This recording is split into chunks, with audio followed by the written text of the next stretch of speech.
બીજો કોઈ સાધન નથી, પગથિયા ચડીને ઉપર સુધી જવું પડશે. 4 માળ ચડીને કોઈ ત્યાં જવું હોય ને તો હાથ લાગી જાય. 80 માળ કઈ સહેલું નહીં, થાક પણ લાગે, સમય પણ લાગે. નક્કી કર્યું કે વારા પરથી એક પછી એક વાર્તા કહેવાની, સમય પણ કપાશે ને થાક પણ હળવો થશે. પગથિયા ચડવું શરૂ કર્યું. એક પછી એક મિત્રે વાર્તા કહી. 79મો માળ આવ્યો ત્યારે 3 વાર્તા પૂરી થઈ. એક જ માળ ચડવાનું બાકી છે. 3 ચોથાને કહ્યું, ભાઈ આપણા વચ્ચે નક્કી થયું છે, તારે વાર્તા કેવી પડશે. ત્યાં ફ્લેટના દરવાજા પાસે ચોથા મિત્રે કહ્યું, મારી વાર્તા બહુ ટૂંકી છે, નાની છે, શબ્દમાં જ કે 80 માળ પગથિયા ચડીને આવ્યા પણ ફ્લેટની ચાવી નીચે ગાડીમાં ભૂલી ગયા. લેવા માટે પાછું કરવું પડશે. એમ તમે જ્ઞાનના શિખરો સર કરો, સંપત્તિના, સમૃદ્ધિના, ઈશ્વરીના, પણ ભક્તિ એ માસ્ટર ચાવી છે. જો એ ભક્તિનો અવન નહીં હોય, ફરીથી આ જન્મ મરણનું પરિભ્રમણ ચાલુ થશે. એટલા માટે ભક્તિની સર્વોપરી ગઈ. છેવટે ભગવાન શરણાગતિનો ઉપદેશ આપ્યો. જે વાત ગીતામાં અર્જુનને કરી, સર્વ ધર્માન પરિત્યજ્ય મામેકમ શરણમ વ્રજ અહં ત્વામ સર્વ પાપેભ્યો મોક્ષયિષ્યામિ મા શુચ. એ જ વાત ભગવાન ઉદ્ધવજીને કહી રહ્યા છે. મામેકેવ શરણમાત્માનમ સર્વદેહિનામ યાહી સર્વાત્મ ભાવેન મયાસ્ય કુતો ભય. હે ઉદ્ધવ, તમે સર્વ કર્મો છોડી પ્રાણી માત્રના શરણરૂપ જો મારું શરણ સ્વીકારશો તો સર્વ ભયથી તમે મુક્ત થશો. જો શરણાગતિ એ ભક્તની મુક્તિ છે પણ ભગવાનનું બંધન છે. જેમ કોઈ એક ગાય હોય, ધણી દોરી વગરની હોય, ન દડિયાતીને ચારે બાજુ રખડતી હોય તો પોતાનું પેટ ભરવાની ચિંતા ગાયને કરવી પડે. કોઈ હિંસક પશુથી પોતાના પ્રાણ બચાવવાની ચિંતા, રક્ષણની એને પોતે કરવી પડે. પણ એ જ ગાય કોઈ માલિકની હોય, કોઈ ખેડૂતની હોય, ખેડૂત ભલે ને ખેતીએ બાંધે, ગાયને ભલે એવું લાગે કે મારા માટે બંધન છે, પણ એ ગાયની પૂરી જવાબદારી પેલા ખેડૂતની છે. ગાય પોતાની ચિંતા ન કરવી પડે. એમ જીવ ભગવાનના શરણમાં આવે તો એ જીવ માટે તો મુક્તિ છે, પણ એ ભગવાનનું બંધન થયું. એ જીવની બધી જવાબદારી ભગવાન પોતે સ્વીકારે છે. અને એટલા માટે સર્વોત્તમજીમાં શ્રી મહાપ્રભુજીનું નામ છે પૃથક શરણ માર્ગોપદેષ્ટા. એક વિશેષ પ્રકારનો શરણાગતિનો માર્ગ શ્રી મહાપ્રભુજી આખા જગતને બતાવ્યો છે. પોતાનું સર્વસ્વ પ્રભુના ચરણોમાં સમર્પણ કરી, આત્મનિવેદન કરી, પૂર્ણ રૂપે પ્રભુની કૃપાના બળે જીવવું એ શરણાગતિ છે. શ્રી મહાપ્રભુજી કહે છે, અશક્યવા સુશક્યવા સર્વથા શરણ મારી. જીવનમાં કોઈ સરળમાં સરળ કામ હોય કે તમારા માટે કોઈ કઠિન કાર્ય હોય, દરેકમાં ભગવાનનું શરણ સ્વીકારો. પ્રભુની કૃપાથી તમારું કાર્ય થશે. જો 2 વસ્તુ છે, હું કોઈ કામ કરવા ગયો અને કામ બગડ્યું તો એનું મને દુઃખ થશે, અરે મારાથી આ ન થયું. અને મારાથી કોઈ કામ સારું થયું તો મને અહંકાર પણ આવે, જો મેં આટલું સુંદર કામ કર્યું. બંનેમાં ભગવાનની કૃપા માનો. કોઈ કામ સુધરે તમારા પ્રભુની કૃપાથી સુધર્યું છે, ક્યારે અહંકાર નહીં આવે. અને હું કર્યું એમ નહીં, ભગવાનને જેવી ઈચ્છા હતી હું મારી પાસે કરાવ્યું તો ક્યારે એનું દુઃખ તમને નહીં થાય. પ્રભુના ભરોસે જીવતા શીખો. મીરાબાઈ કહે છે, રામ રાખે તેમ રહીએ ઉદ્ધવજી, રામ રાખે તેમ રહીએ. અમે ચિઠ્ઠીના ચાકર છીએ ઉદ્ધવજી, રામ રાખે તેમ રહીએ. દયારામભાઈ કહે છે, ચિત્ત તૃષિતને ચિંતા કરે, કૃષ્ણને કરવું હોય તે કરે. પ્રભુ જે કરે યોગ્ય છે, આપણે ચિંતા કરવાની શું જરૂર? કેમ કે ચિંતા મરેલા માણસના શરીરને સળગાવે, પણ માથે એક મીંડું છે. ચિંતા જીવતા માણસને સળગાવ્યા કરે છે. માણસ ડિપ્રેશનમાં ચાલ્યો જાય. આપણે લોકો કરીએ છીએ શું? આપણા મનમાં આવે એ કરવાનું, ને વળી કૃષ્ણને કહીએ કે અમારા માટે તું આમ કર. દયારામભાઈ નું આ ધોળ ગાવાની છૂટ, પણ શબ્દો થોડા બદલી નાખવાના. કૃષ્ણ તું સિદ્ધને ચિંતા કરે, જીવને કરવું હોય તે કરે. એકવાર પ્રભુના ચરણ અને શરણમાં બેઠા પછી ચિંતા શેની હોય જીવને? જેમ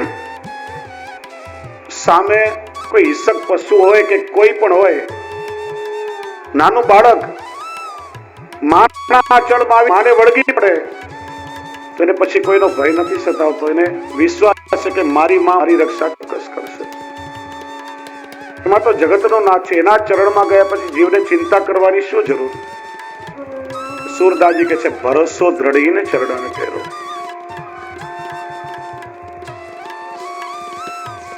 જો ઘણીવાર વૈષ્ણવ કહેતા હોય, અમે આટલી સેવા કરીએ, આટલી માળાઓ કરીએ, આટલો સત્સંગ કરીએ, તો અમારા જીવનમાં તકલીફ કેમ? અમારી સાથે જ આવું કેમ?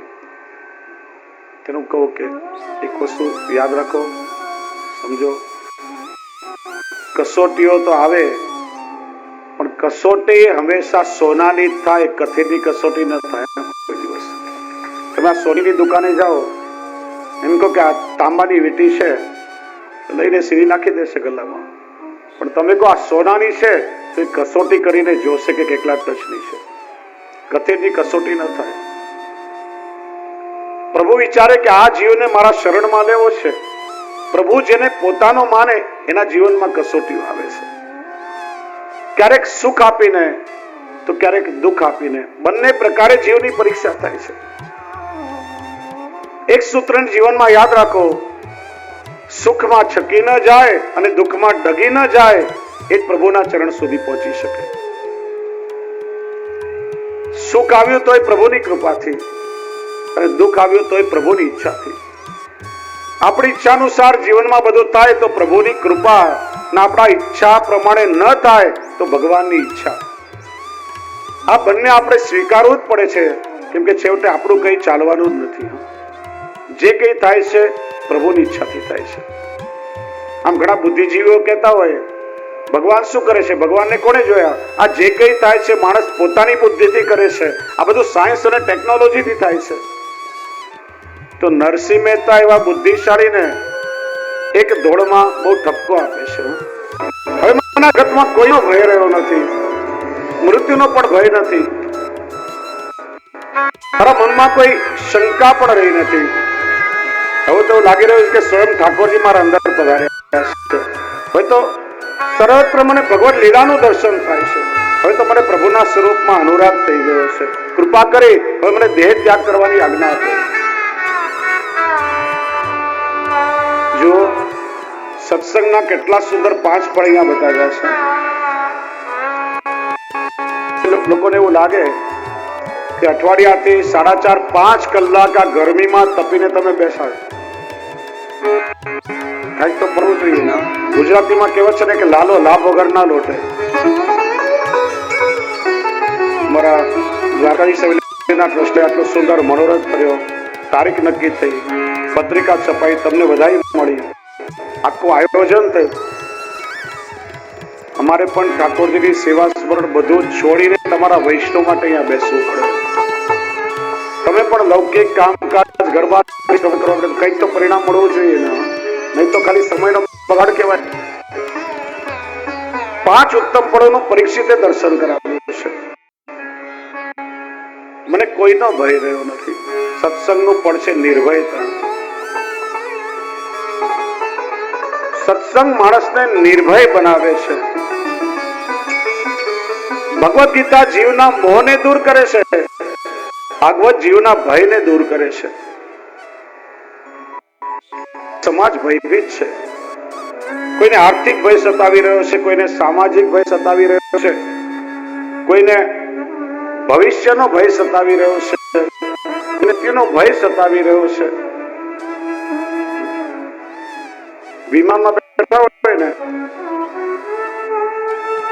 અને વેધર બગડે અને વિમાન જો હાલત ડોલત થાય ને, એટલે પછી પેલી એર હોસ્ટેસ એનાઉન્સમેન્ટ કરે, સીટ બેલ્ટ બાંધીને બધા તૈયાર રહો, વેધર ખરાબ છે. यदि संकट में लैंडिंग करवो पड़े तो आगे 2 द्वार, पीछे 2 द्वार, बीच में 2 द्वार और कोई द्वार नहीं खुले तो सीधे हरिद्वार. मृत्यु नो भय बधाने सतावे. ભાગવત શ્રવણ કરે ને એટલે જગતમાં કોઈનો ભય ના હોય. મેં પહેલા દિવસે કહ્યું, મોટા ભાગના લોકો મૃતાત્માઓની પાછળ ભાગવત કથા કરાવે છે, પણ વાસ્તવમાં કથા જીવતા માણસોએ સાંભળવી જોઈએ. પરીક્ષિતે મર્યા પછી નથી સાંભળી, જીવતા ભાગવત શ્રવણ કરીને મુક્તિ મેળવી છે. જે માણસ જીવતા ભાગવત સાંભળે ને, બાળકો પાછી પોથી ના મુકાવી પડે. જીવન પણ મંગલ બને અને એનું મૃત્યુ પણ મંગલ બને. કશાનો ભય ના હોય, નિસંદેહતા. નાના મોટા અનેક પ્રકારના સંશય, અનેક શંકાઓ મનમાં હોય, દરેક શંકાનું સમાધાન સત્સંગમાં મળી જાય. સંશયાત્મા વિનશ્યતિ. શંકાશીલ માણસ ક્યારે સુખી ન થાય. જીવન ખાટી છાસ નો એક ટીપું પણ દૂધમાં પડે તો દૂધ પીને પાડી નાખે. અને જ્યાં સુધી સત્સંગ નથી, શંકાઓ તો રહેવાની. અહિલ્યામાંથી પથ્થર ને પથ્થરમાંથી પાછી અહિલ્યા કેવી રીતના બન્યા? આટલું નાનું બાળક ગોવર્ધન કેવી રીતે ઉપાડી શકે? જે અનંત કોટી બ્રહ્માંડ ને ધારણ કરીને ગોવર્ધન ઉપાડવામાં શું કષ્ટ હોય? આ કોઈ જીવની કથા નથી. કર્તુમ અન્યથા કર્તુમ સર્વ સમર્થ પ્રભુની લીલાઓ છે, એમના માટે કઈ અશક્ય નથી. જો રામાયણમાં કથા આવે છે કે મેઘનાદે રામ લક્ષ્મણને નાગ પાસથી બાંધ્યા અને એમાંથી છોડાવવાનું કામ ગરુડજીને સોંપાયું. ગરુડજી સર્પને વીણવા લાગ્યા. હવે જો ગરુડજી ભગવાનનું વાહન છે, એ તો વેદ સ્વરૂપ કહેવાય. ભગવાનની નિકટતા પણ છે, અને છતાં પણ સત્સંગ નથી એટલે ભગવાનની લીલાનું જ્ઞાન નથી. મનમાં શંકા થઈ, ભગવાન મોટા કે જે ભગવાનને અમારી જરૂર પડે એમને મોટા? જે એક રાક્ષસને પણ, કોઈને પણ ભવપાસથી મુક્ત કરી શકે ને કોઈ નાગપાસથી બાંધી શકે ખરા? શું ખરેખર ભગવાન છે? નારદજી પાસે ગયા, નારદજી બ્રહ્માજી પાસે મોકલ્યા, બ્રહ્માજી શિવજી પાસે મોકલ્યા, શિવજીએ કાકભૂષણજી પાસે મોકલ્યા. એમના મુક્તિ કથાનો છે ત્યારે લીલાનું જ્ઞાન થયું. ત્યાં તો બધી પ્રભુની લીલા છે. અને જો લીલા એકાકી ન રમે, એકલા લીલા થાય. ભગવાન જ્યારે પણ અવતાર ધારણ કરે, પોતાની લીલા સૃષ્ટિની થાય. ભગવાનને લીલા કરવા માટે નંદરાયજી પણ જોઈએ, યશોદાજી પણ જોઈએ, વસુદેવ દેવકી પણ જોઈએ, ગ્વાલબાલ પણ જોઈએ, ગોપીઓ પણ જોઈએ, કંસ પણ જોઈએ, શિશુપાલ પણ હોય તો લીલા થાય. રાવણ કે કુંભકર્ણ ન હોય તો લીલા જ ના થઈ શકે.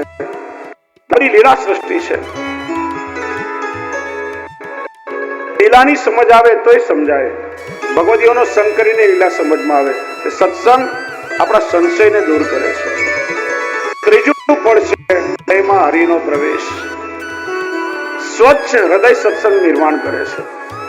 અંતરને સ્વચ્છ કરવાની સામર્થ્ય છે. શ્રી મહાપ્રભુજી આજ્ઞા કરશે, વિષયાક્રાંત દેહાનામ નાવેશ સર્વથા હરે. જ્યાં સુધી લૌકિક વિષયોનો કચરો આપણા અંતરમાં હશે, ભગવાન એનો આવેશ પણ આપણામાં નહીં આવે. કઈ કચરાનો ઢગલો હોય કે દુર્ગંધ મારતી હોય તો આપણને બેસવું ગમે ખરા? માણસ સ્વચ્છ કરે તે સ્થાનને, અથવા તો કોઈ સારી જગ્યાએ બેસે. આપણા અંદર પણ આ વિષયનો કચરો તો ભગવાન એમાં ન પધારે. સત્સંગ અંતઃકરણને નિર્મળ બનાવે, અને ત્યારે પ્રભુ કૃપા કરીને સર્વ લીલાઓ સાથે આપણા હૃદયમાં પધારે અને હૃદયથી લીલાનો અનુભવ થાય છે. હૃદયમાં પ્રભુના આવિર્ભાવ, સર્વત્ર ભગવત દર્શન. સત્સંગ એવી દ્રષ્ટિ આપે છે, જીવ અને જગત તરફ જોવાની આખી દ્રષ્ટિ બદલાય. પ્રત્યેક જીવમાં ભગવાનના દર્શન થાય અને પ્રત્યેક ક્રિયામાં ભગવાનની લીલાની અભિવ્યક્તિ થાય.